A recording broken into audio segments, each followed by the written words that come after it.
Welcome friends, आपका स्वागत है दीक्षित डिसेंट यूट्यूब चैनल पर। देखो डबल ओ की जो क्लासेस चल रही है, इससे पहले लेक्चर 1 ऑलरेडी हम लोग अपलोड कर चुके हैं, वहाँ पे ज़रूर देख लेना। तो आज हम लोग का है that is basic accounting terms, lecture 2 है। तो बहुत इंपॉर्टेंट जो टर्म्स है वो हम लोग देख लेंगे, क्योंकि ये सिर्फ आपको बेसिक नॉलेज नहीं प्रोवाइड करेगी, ये एक आपका जो होगा एक फाउंडेशन होगा जो बाद में आपको और टॉपिक समझने में बहुत हेल्प होंगी। ठीक है, तो सबसे पहला देखो जो है दैट इज़ ट्रांजैक्शन। ट्रांजैक्शन मतलब देखो कोई भी इवेंट होता है बिजनेस एक्टिविटी में जिसमें पैसा इन्वॉल्व हो। ठीक है, पैसा इन्वॉल्व हो और दो पार्टीज उसमें हो तो उसको हम लोग ट्रांजैक्शन कहते हैं। और मनी में होना है, देखो ये हमेशा याद रखना, बिना पैसे का कुछ नहीं होता। तो यहाँ पे अकाउंट्स में बिना पैसे का कुछ रिकॉर्ड नहीं होता है। जैसे मान लेते हैं कोई किसी ने गुड्स खरीदा, तो इसमें कौन है, एक को मटेरियल मिल रहा है और वो पैसा पेमेंट कर रहा है। ठीक है, और सप्लायर को या अभी पे करता है या बाद में पड़ता है, जो भी है, मतलब ये ट्रांजैक्शन यहाँ पे घटा क्या, मुझे मटेरियल मुझे मिला, मैंने उसको पेमेंट कर रहा हूँ। ठीक है, तो ये आपका ट्रांजैक्शन हो रहा है। गुड्स और सर्विस क्या होता है, देखो गुड्स और सर्विस क्या है। गुड्स और एक टेंजिबल आर्टिकल है, कमोडिटी बिजनेस में जो काम आपको आता है, और ये आर्टिकल्स जो है वो आप खरीदते हो, बेचते हो, प्रोड्यूस करते हो, मतलब जो भी है आप कुछ बना रहे हो, उसको बेच रहे हो, उसको बनाने के लिए जो भी आपको मटेरियल्स लग रहा है वो उसको कर रहे हो। या सर्विसेज मतलब आपको कोई कंसल्टेंसी ले रहे हो, कोई सर्विस आपका मतलब गुड्स जैसे टेंजिबल हो गया, सर्विस आपका इंटेंजिबल है, ये ज़रूर याद रखना। इसको करने के बाद आपको जो प्रॉफिट होता है, मतलब गुड्स सर्विस यूज़ करने के बाद आपको प्रॉफिट जो मतलब जो इनकम होता है वो आप प्रॉफिट कहते हैं। ठीक है, तो प्रॉफिट का मतलब क्या है, सबसे ऐसे सोच लो, मेरा भैया मैंने कुछ सामान बेच के 10,000 रुपया इनकम किया। ठीक है, उसमें से मेरा खर्चा जो है 8,000 का ही हुआ, तो 2,000 मेरा क्या है भाई, तो 2,000 मेरा प्रॉफिट है। क्या है, तो 2,000 मेरा प्रॉफिट है। यही अगर उल्टा हो जाता मतलब आपने 8 जो मान लेते हैं आपका जो सामान था वो 10,000 का था। ठीक है, आपने इसको बेचा। ठीक है, या आप मान लो एक्सपेंडिचर जो है आपका 12,000 हो गया, तो 2,000 जो यहाँ पे एक्सेस हो गया, ये आपका लॉस हो गया। तो प्रॉफिट एंड लॉस आपका ये आ जाता है। एसेट का मतलब क्या है समझ लो।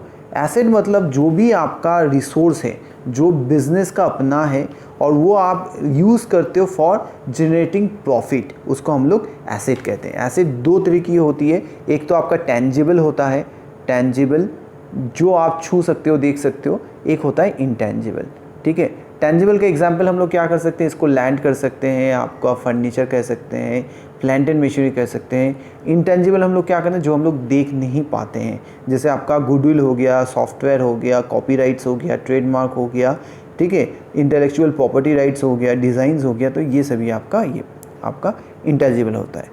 इसमें दो कैटेगरी होते हैं, एक तो करेंट एसेट होता है, एक नॉन करेंट एसेट होता है। करेंट एसेट का मेन सबसे इंपॉर्टेंट क्या है, वो 12 महीने से कम होता है। ठीक है, जो भी ये 12 महीने से कम है तो उसको हम लोग करेंट एसेट बोलेंगे। जो 12 महीने से ज़्यादा है या जो करेंट नहीं है उसको हम लोग नॉन करेंट बताएंगे। ठीक है, लायबिलिटी क्या है, लायबिलिटी मतलब है जो आपका ऑब्लिगेशन है पैसा देने का फ्यूचर में, आप अभी नहीं दे रहे हो, आप बाद में दे रहे हो, तो आपका ऑब्लिगेशन है फाइनेंशियली नेचर का, जो आप सेटल करोगे इन फ्यूचर डेट। पैसा ऑब्वियसली होता है, मतलब मान लो किसी ने आपको मोबाइल आपको दिया गया है। ठीक है, तो आपने क्या किया, 10,000 का मोबाइल ख़रीदा। आप बोले भैया 10,000 मेरे पास अभी तो पैसा नहीं है, ये मैं क्या करूँगा, आपको 2 महीने बाद इसको पे करूँगा, तो ये 10,000 आपका लायबिलिटी बन जाता है। ठीक है, तो ये लायबिलिटी भी क्या है, करेंट लायबिलिटी है और नॉन करेंट लायबिलिटी। तो देखो ये 2 महीना में मैं पेमेंट कर दूंगा, तो विद इन ये 12 मंथ्स है, तो इसको हम लोग क्या कहेंगे, इसको हम लोग करेंट लायबिलिटी कहेंगे। नॉन करेंट जो 12 महीने से ज़्यादा है। जैसे मान लेते किसी ने लोन लिया 5 साल के लिए, जैसे आप होम लोन लेते हो, पर्सनल लोन लेते हो, तो सब आपका क्या होगा, नॉन करेंट लायबिलिटी हो जाएगा।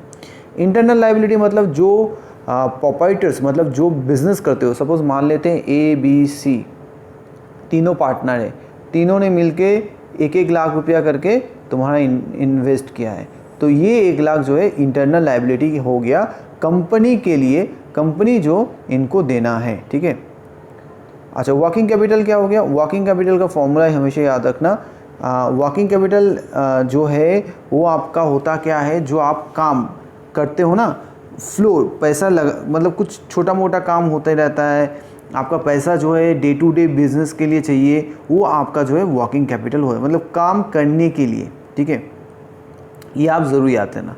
और यहाँ पे वर्किंग कैपिटल का फॉर्मूला ज़रूर याद रखना, ये ज़रूर आएगा, वो है current asset minus current liability. Current asset जो है उससे माइनस करोगे करेंट लायबिलिटी, तो आपका वर्किंग कैपिटल आ जाएगा। कंटीजेंट लायबिलिटी क्या है? एक लायबिलिटी जो आपका कंफर्म अभी नहीं है, ठीक है, आपको लेकिन बाद में उसका अगर रिजल्ट आता है तो आपको बाद में लायबिलिटी हो सकता है, उसको आपको देना होगा। सपोज़ आपसे किसी का जो है, आपको किसी को 50,000 देना है, ठीक है, लेकिन उसने बोला भाई नहीं 50,000 नहीं है, उसका पैसा जो है 1 लाख होगा। आप बोलोगे नहीं 50,000 ही है, तो उसने कोर्ट में चला गया, 1 लाख वाला जो है कोर्ट में चला गया।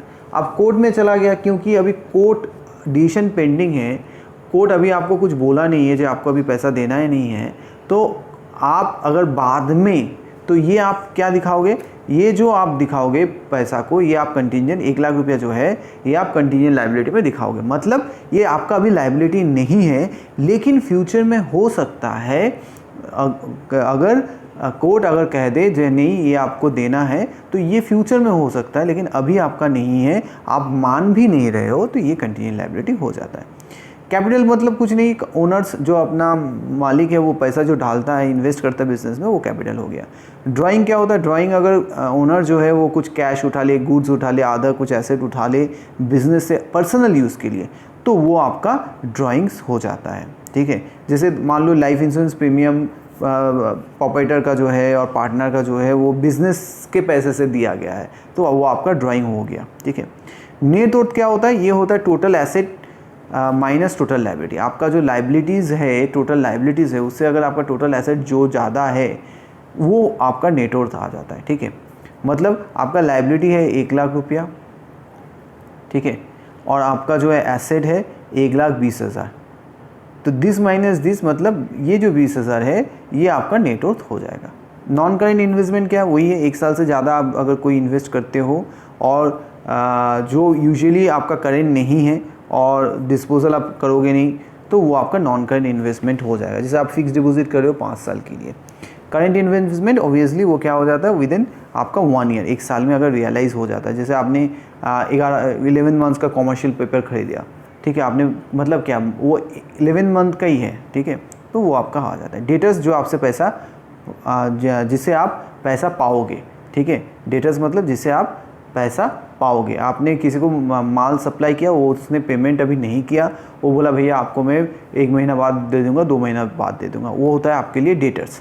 और क्रेडिटर्स क्या है वो समझ लो, क्रेडिटर्स इसके बाद ही है, आप बिज़नेस को पैसा देना है, मतलब बिज़नेस से आपसे अगर कोई पैसा पाएगा तो उसको हम लोग क्रेडिटर कहते हैं।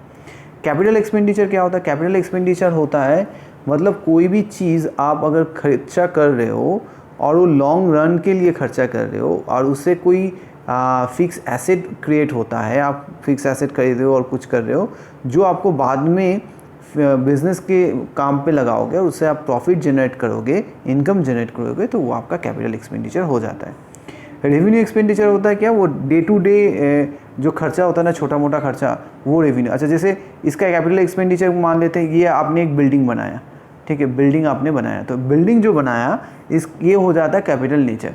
क्यों कैपिटल एक्सपेंडिचर? क्योंकि ये बिल्डिंग आप यूज़ करोगे ऑफिशियल पर्पज़ के लिए, ऑफिस के लिए यूज़ करोगे, और ये बिल्डिंग को यूज़ करके ही आप प्रॉफिट अर्न करोगे, तो आपका ये कैपिटल एक्सपेंडिचर हो जाएगा।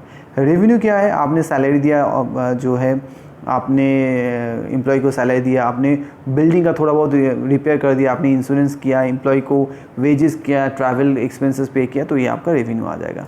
बैलेंस शीट क्या है? बैलेंस शीट कुछ नहीं है, जो आपका फाइनेंशियल पोजीशन बताता है बिजनेस एंटिटी का at the end of a certain date, ठीक है, पर्टिकुलर डेट, ठीक है। इसका टी फॉर्म होता है, मैं बता देता हूँ। ये आपका बैलेंस शीट हो गया। Balance sheet as on suppose मान लेते 31/3/2020 का। आप इस साइड लिखोगे एसेट्स, इस साइड लिखोगे आप लाइबिलिटीज़, और हमेशा याद रखना दोनों का फिगर सेम होना है, ये भी x होगा तो ये भी x होगा, okay. Profit and loss account और इनकम स्टेटमेंट क्या होता है? प्रॉफिट एंड लॉस में क्या होता है, इससे आप प्रॉफिट डिटरमाइन कर सकते हो। आप इसमें इस साइड में सब एक्सपेंसेस लिखोगे और इस साइड में सब आप इनकम बुक करोगे।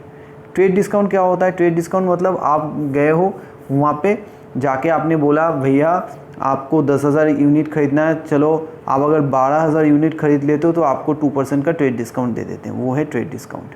ठीक है, बल्क खरीदने के लिए जो डिस्काउंट मिलता है। कैश डिस्काउंट मतलब क्या है, मतलब आपको डीलर बोलेगा भैया आपका तो चलो 10,000 का माल है, आप अगर मुझे कैश अभी पेमेंट कर देते हो तो आपको सिर्फ और सिर्फ 9,500 ही देना पड़ेगा। 500 का मैं कैश डिस्काउंट देता हूँ, किस लिए, क्योंकि आप मुझे अभी पैसा रिलीज़ कर दोगे इसीलिए। ठीक है, तो ये आपका हो गया। चलो इतना तक है, नेक्स्ट डे हम लोग अकाउंटिंग प्रिंसिपल समझेंगे। वीडियो कैसा लगा ज़रूर मुझे बताना। जो भी प्रिपरेशन करना चाहते हैं हम लोग को कांटेक्ट ज़रूर करना। मुझे इस नंबर पे आप व्हाट्सअप कर सकते हो, दैट इज़ 9433222375। हम लोग का ऑनलाइन क्लासेस चल रहा है, एकदम टॉपिक वाइज लाइव क्लासेस है, जहाँ पे आप अपना डाउट क्लियर कर सकते हो विथ वेरी मिनिमम प्राइजेस। तो ज़रूर कांटेक्ट कर लेना। Thank you for watching, bye bye.